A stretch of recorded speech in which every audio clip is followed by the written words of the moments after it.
491장 저 높은 곳을 향하여.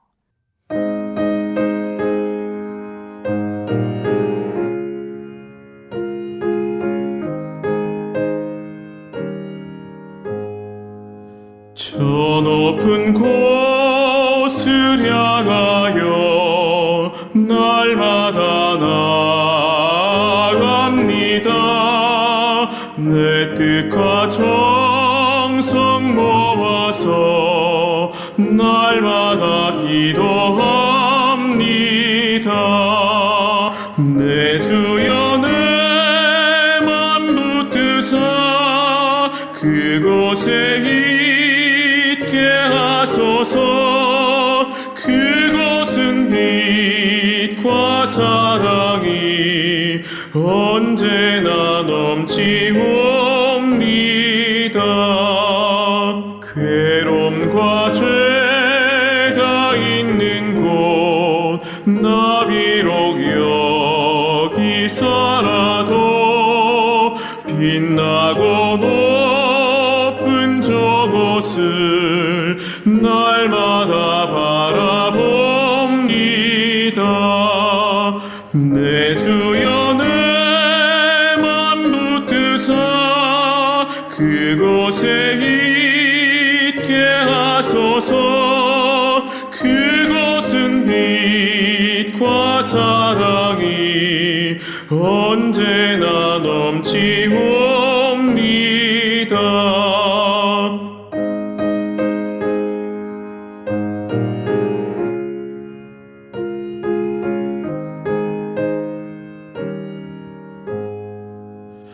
의심의 안개 거치고 큰 짐의 구름 없는 곳 기쁘고 참된 평화가 거기만 있사옵니다. 내 주여 내 맘 붙드사 그곳에 있게 하소서. 그곳은 빛과 사랑이 언제나 넘치옵니다. 험하고 높은 이 길을 싸우며 나아갑니다. 다시금 기도하오니 내 주여 인도하소서. 내 주여 내 맘 붙드사 그곳에 있게 하소서. 그곳은 빛과 사랑이 언제나 넘치옵니다. 내 주를 따라 올라가 저 높은 곳에 우뚝 서 영원한 복락 누리며 즐거운 노래 부르리. 내 주여 내 맘 붙드사 그곳에 있게 하소서. 그곳은 빛과 사랑이 언제나 넘치옵니다.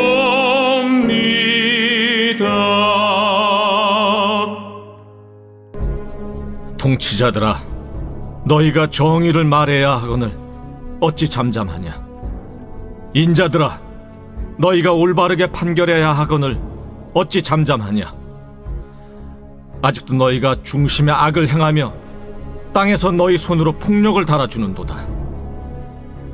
악인은 모태에서부터 멀어졌으며 나면서부터 곁길로 나아가 거짓을 말하는도다. 그들의 독은 뱀의 독 같으며 그들은 귀를 막은 귀머거리 독사 같으니 술사에 홀리는 소리도 듣지 않고 능숙한 술객의 요술도 따르지 아니하는 독사로다. 하나님이여, 그들의 입에서 이를 꺾으소서. 여호와여, 젊은 사자의 어금니를 꺾어내시며 그들이 급히 흐르는 물같이 사라지게 하시며 겨누는 화살이 꺾인 같게 하시며 소멸하여 가는 달팽이 같게 하시며 만삭되지 못하여 출생한 아이가 햇빛을 보지 못함 같게 하소서. 가시나무 불이 가마를 뜨겁게 하기 전에 생나무든지 불붙는 나무든지 강한 바람으로 휩쓸려 가게 하소서. 의인이 악인의 보복당함을 보고 기뻐하며 그의 발을 악인의 피에 씻으리로다. 그때 사람의 말이 진실로 의인에게 갚음이 있고 진실로 땅에서 심판하시는 하나님이 계시다 하리로다. 오늘 함께 읽은 시편 58편, 59편 중에 58편을 함께 살펴보고자 합니다. 시편 58편은 시편에 몇 없는 저주시입니다. 권력을 지니고 있는 이들이 하나님의 통치권을 인정하지 않고 오직 자신의 유익과 욕망을 위해 권력을 휘두르며 악을 행하고 있는 그런 그들을 향해 다윗은 저주를 하고 있는 것이죠.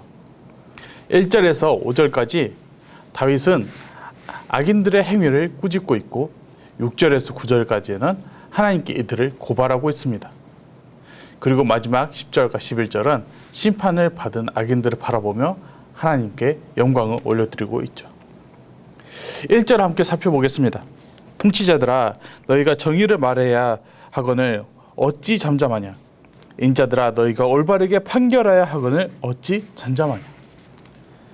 통치자들에게 묻고 있습니다. 여기서 말하는 통치자들은 권력을 잡고 있고 힘이 있는 자들입니다. 힘 있는 자들이 자신의 유익과 욕망을 위해 자신의 위치를 사용하면 어떻게 되는지 우리는 너무도 잘 알고 있습니다. 최근에 부동산 투기로 인하여 자신의 배를 채웠던 사람들이 들통이 나서 뉴스에 크게 다뤄졌던 적이 있죠. 이처럼 힘 있는 자들이 자신의 힘을 악용하면 그건 바로 폭력이 돼버립니다. 폭력이 꼭 물질적인 것만은 아니죠. 요즘 정보화 시대가 되었고 인터넷이 크게 발달되었고 영상 매체를 쉽게 접하게 될 수 있게 되면서 우리는 정말 다양한 폭력에 시달리고 있습니다. 악성 댓글, 정말 질 나쁜 영상들, 비도덕적인 글들, 정신적인 폭력이 정말 심각하죠. 이러한 폭력에 대해 2절에서 이렇게 말하고 있습니다. 아직도 너희가 중심에 악을 행하며 땅에서 너희 손으로 폭력을 달아주는도다. 폭력을 달아준다고 합니다. 여기서 달아준다라는 말은 저울에 단다의 의미를 지니고 있습니다. 저울은 주로 어느 하나의 무게를 정확히 재기 위해 사용합니다. 또는 균형을 이루기 위해 사용하죠. 어느 한쪽으로 치우쳐져 있으면 그 하나의 무게를 잘 알 수 없기 때문에 다른 한쪽의 무게에 추를 달입니다. 이러므로써 그 무게의 균형을 이루면서 정확한 무게의 수치를 알 수 있는 것이죠. 그러나 여기서 통치자들은, 힘든 권력가들은 이 저울을 폭력으로 사용하고 있습니다. 그들의 모든 기준이 폭력이 되는 것이죠. 요즘 세상 사람들이 살아가는 방식, 세상의 기준, 가치관, 이 모든 것이 그들의 기준입니다. 힘있는 자들의 가치관이 기준이 되어버리면 어떻게 될까요? 세상 사람들이 이렇게 말하겠죠. 당신이 이렇게 올바르게 산다고 해서 누가 알아주겠습니까? 무조건 착하고 정직하게 사는 것은 멍청한 짓입니다. 그렇게 순진해서야 호구가 되고 말 것입니다. 그렇게 그 성경 말씀대로 산다고 해서 하늘에서 돈이라도 떨어집니까?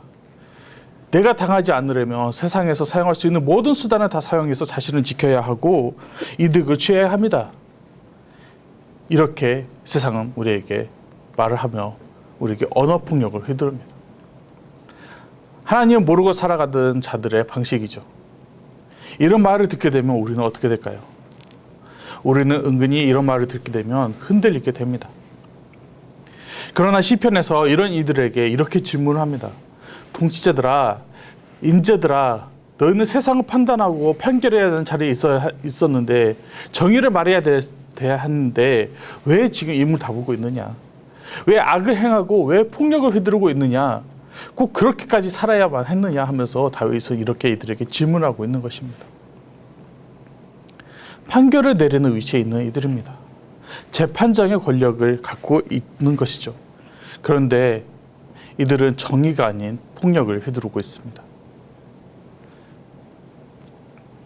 이렇게 보면 정말 이 시편은 너무나도 암울한 시편이라고 생각할 수 있지만 전혀 그러지 않습니다.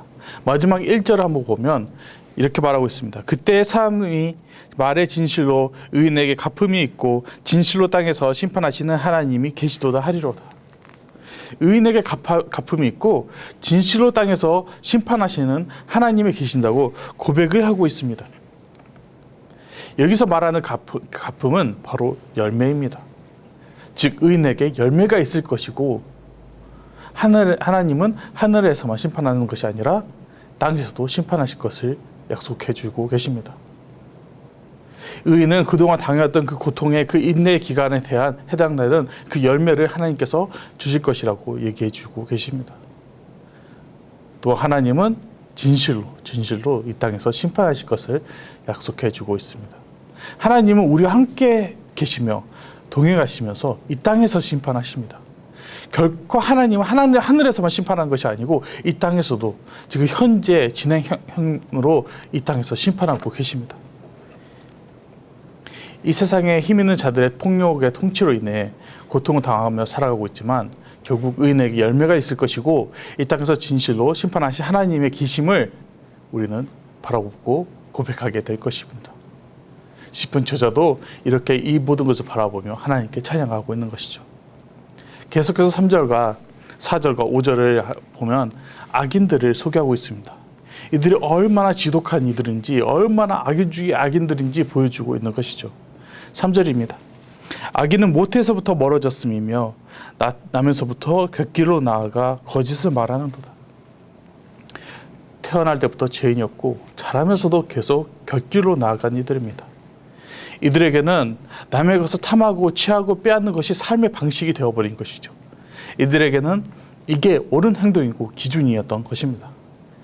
악이 자신 내면 속에 안에 있는 그 악이 죄악이 시키는 대로 따라가며 살아가고 있는 이들입니다. 4절에는 더 독하게 이들을 평파합니다. 그들의 독은 뱀의 독 같으며 그들은 귀를 먹은 귀머거리 독사 같으니. 이들은 그냥 본질이 악이라고 하고 있습니다. 마음속에 지독한 독을 품고 있는 독사 같다, 이렇게 뱀 같다 이렇게 얘기하죠. 그것도 그냥 뱀이 아니라 귀를 먹은 귀머거리 독사 같으니라고 얘기하고 있습니다. 5절을 보시면 이 왜 귀머거리 독사라고 말하는지 얘기해 주고 있습니다. 술사에 헐리는 소리도 듣지 않고 능숙한 술객의 요술도 따르지 아니하는 독사로다 얘기합니다. 옛날에 아랍권의 영화나 이런 이집트 영화를 보면은 이런 장면이 등장합니다. 한 남성이 바구니 앞에 두고 피리를 불면 그 피리의 소리에 따라 뱀이 춤을 추는 장면이 나옵니다. 피리 소리로 움직이도록 조련을 시킨 것이죠. 그런데 이 독사들은 그 어떤 조련도 통하지 않는 독사라고 얘기하고 합니다. 술사에 흘린 소리도 듣지 않고 능숙한 술객의 요술 소리도 따르지 아니하는 독사 중에 독사였습니다. 그저 본능적으로 악을 행하는 독사였죠. 범죄에 관련된 영화를 보면 메인 빌런, 악당이 등장합니다. 그리고 그들의 폐악한 정말 악한 행동들을 보면 가끔 정말 경악을 할 때가 있습니다. 그런데 그런 영화가 나온다는 것은 어느 정도 그 기반에 되는 장면들이 사실이라는 것이기 때문이죠. 그런 것을 알게 됐을 때 정말 소름 돋을 때가 많이 있습니다. 정말 이런 악한 자들이 세상에 있다는 것이 믿겨지지 않을 때가 있죠. 이런 악인들을 두고 의인은 하나님께 이제 고발을 합니다. 6절부터 9절에는 탄원을 하는 내용이 나오는데 정말 다양한 비유로 소개가 되고 있습니다. 첫 번째는 이빨과 사자입니다. 6절입니다. 하나님이여 그들의 입에서 이를 꺾으소서. 여호와여 젊은 사자의 어금니를 꺾어내시며. 악인들의 이빨을 깎아달라고 얘기합니다. 이빨이 깎아서 없어지면 음식을 섭취할 수 없게 되고 결국 힘을 잃게 되고 사람은 점점 쇠약해지고 말겠죠. 사자의 비유도 마찬가지입니다. 사자의 어금니가 꺾어진다는 것은 그 사자의 핵심적인 힘을 상실하는 것과 마찬가지입니다. 즉 사람이 이빨을 잃어버린 것과 사자의 어금니를 잃어버리는 것은 사람의 모든 힘을 잃어버린다는 것을 얘기하고 있는 것입니다. 결국에는 힘을 잃어버리고 패망에 이르게 된다는 것입니다. 7절입니다. 그들이 급히 흐르는 물같이 사라지게 하시며 겨누는 화살이 꺾인 같게 하시며. 두 번째로 등장하는 것은 물과 화살입니다. 급히 흐르는 물같이 사라지게 하시며 라고 얘기하고 있습니다. 이걸 이해하기 위해서는 이스라엘 지역의 특성을 좀 이해를 해야 됩니다. 이스라엘 지역에는 바짝 마른 계곡과 광야가 정말 많이 있습니다.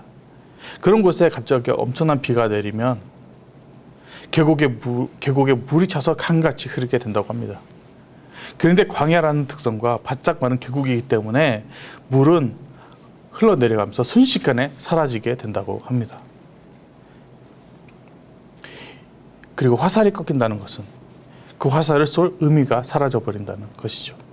즉 악인들의 모든 의도는 꺾여지고 사라져버리고 의미가 없어지게 된다는 것을 얘기해주고 있는 것입니다. 8절입니다. 소멸하여 가는 달팽이 같게 하시며 만삭되지 못하여 출생한 아이가 햇빛을 보지 못함 같게 하소서. 달팽이와 아이가 등장합니다. 달팽이를 모르시는 분은 아마 없으실 것입니다. 그리고 달팽이를 한 번도 보지 못한 분도 없으실 것이죠. 하지만 달팽이가 죽어가는 과정은 아마 그걸 장면을 직접 목격하신 분은 아마 많이 없을 것입니다. 달팽이는 이동을 할 때 자신이 분출하는 점액질을 사용하여 이동을 합니다. 그러나 그 점액질이 전부 소비가 되고 말면 달팽이는 그저 말라 비틀어져서 소멸해 버립니다. 달팽이 관만 남게 되죠. 특히 이스라엘의 특성상 정말 건조하기 때문에 달팽이는 금방 점액질을 소비해버리고 죽고 만다고 합니다. 또한 만삭이 되지 못하여 일찍 출생 아이라는 것은 유산을 한 아이를 뜻하고 있습니다. 여기서 말하고 있는 의미는 바로 악인은 스스로 자멸할 존재라는 것입니다. 하나님 없이 살아가는 이들은 건조한 날씨 속에 자신의 스스로 생명력을 소비해버리고 결국에는 아무런 충당을 받지 못하고 충전을 받지 못하고 결국 소비해서 자신 스스로 소멸해버리고 만다는 것이죠. 또한 유산한 아이처럼 자신의 힘으로 살아남을 수 없는 결코 정말 부족하고 불쌍한 존재라는 것을 여기서 우리는 알 수 있습니다. 마지막으로 9절입니다. 가시나무 불이 가마를 뜨겁게 하기 전에 생나무든지 불붙는 나무든지 강한 바람으로 휩쓸려 가게 하소서. 마지막으로 등장하는 가마솥입니다. 요리를 하기 위해서 우리는 가마솥을 사용합니다. 특히 시골에서 자주 그랬죠. 가마솥에 물을 붓고 여러 가지 재료를 넣고 불 위에 올린 다음에 한참 끓으면 정말 맛있는 요리가 등장하죠. 이렇게 이제 여기서도 악인이 가마솥에 자신이 획득한 모든 재료들을 가마솥에 넣습니다. 그리고 요리를 하기 시작하죠. 이제 끓어오르고 재료가 익으면 그리고 적당히 졸여지면 정말 맛있는 음식을 먹을 수 있습니다. 그러나 갑자기 강한 바람이 불어 불을 꺼트려 버립니다. 그렇게 되면 요리를 할 수가 없죠. 요리가 완성이 되지 않습니다. 바로 악인의 끝이 이와 같다고 말을 하고 있습니다. 아무리 악인들이 자신의 힘으로 여기저기서 전부 다 긁어 모은 그 모든 요리 재료들, 권력, 재력, 여성, 돈, 명성, 모든 것들이 자신이 끌어모아서 요리를 해서 자신이 다 섭취하려고 한다 해도 하나님께서 바람으로 그 불을 꺼버리시면 그들의 모든 그 수고가 다 헛수고가 되어버린다고 얘기하고 있습니다. 하나님께서 용납하지 않으시면 그들은 그 어떠한 요리도 완성할 수 없고 그 어떠한 음식도 섭취할 수 없다고 여기서 얘기하고 있는 것입니다. 하나님은 정말 놀라우신 분이십니다. 사자의 이빨도 꺾으시고 화살도 꺾으시고 달팽이가 소멸해버리는 것 같이 그렇게 소멸시키실 수도 있으시고 바람 불어 불을 꺼뜨려 버릴 수도 있는 분이십니다. 그런 하나님을 바라보면서 다윗은 이렇게 고백하고 있는 것입니다. 그들을 고발하고 있는 것이죠. 그리고 이렇게 심판을 받은 악인들을 바라보면서 저자는 마지막에 10절과 11절 이렇게 고백합니다. 10절입니다. 의인이 악인의 보복당함을 보고 기뻐하여 그의 발을 악인의 피에 씻으리로다. 이렇게 그냥 10절만 바라보고 우리가 악인들을 바라보면 정말 통쾌한 마음이 들겠죠. 악인들은 드디어 보복을 당했고 그들의 피가 흐르고 우리는 그 악인들의 피로 발을 씻게 되고 그들을 보고 기뻐하며 웃을 수 있다. 이렇게 우리는 얘기할 수 있겠죠. 어떻게 보면 정말 통쾌한 장면이기도 합니다. 하지만 여기서 기뻐하고 악인의 피에 자신의 발을 씻는다는 것은 그들을 바라보며 꼴젓하고 웃는다는 의미가 아닙니다. 이 기쁨은 저 악인들의 손으로부터 구원해 주신 하나님을 바라보며 기뻐하는 것입니다. 악인의 피에 씻는다는 표현도 마찬가지입니다. 하나님의 심판으로 인하여 세상은 바로 잡힐 것이고 하나님의 그 놀라우신 은혜로 인하여 기뻐하는 것입니다. 절대 통쾌하다며 잘 망했다며 악인들을 바라보며 비웃거나 기뻐하는 것이 절대 아니라는 것이죠. 하나님의 구원을 바라보며 그 심판이 이루어지고 악인의 손에서 구원받음을 기뻐하는 이들에게 하나님은 이제 마지막 11절 이렇게 얘기하고 계십니다. 그때 사람의 말이 진실로 의인에게 갚음이 있고 진실로 땅에서 심판하시는 하나님이 계시다 하리로다. 아멘. 의인에게 열매를 맺게 하시고 세상의 통치자를 심판하실 하나님이 우리와 함께 하심을 우리 하나님께서 우리에게 보여주신다고 얘기하고 있습니다. 이 세상은 악한 통치자들로 가득하고 그들로 인해 모든 것이 지배되고 있습니다. 그들은 하나님의 통치를 따르지 아니하고 하나님의 나라를 모르고 살아갑니다. 그들에게는 인내와 자비와 헌신과 사랑이나 단어는 존재하지 않는 듯이 폭력을 휘두르고 악을 행합니다. 그러나 하나님은 우리에게 이렇게 위로해 주십니다.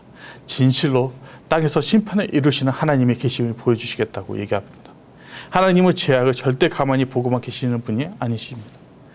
그저 우리가 원하는 때가 아니기 때문에 우리가 많이 힘들어하고 많이 낙심이 될 때가 있는 것이죠. 하나님이 원하시는 때 하나님의 심판이 이루어지실 것입니다. 세상을 바라보면 답답하기도 하고 눈물이 나기도 하고 그저 빨리 하나님께서 오셨으면 좋겠다는 생각이 들기도 합니다. 그러나 우리는 하나님의 때를 기다릴 줄 아는 자가 되어야 합니다. 온전히 하나님을 믿고 의지하고 순종하는 자가 되어야 한다는 것이죠. 하나님은 반드시 심판을 이루실 것이고 의인을 위로해 주실 것이고 열매를 맺게 하실 것입니다. 어째서 우리는 이렇게 확신할 수 있냐고요? 바로 예수 그리스도를 우리가 봤기 때문이죠.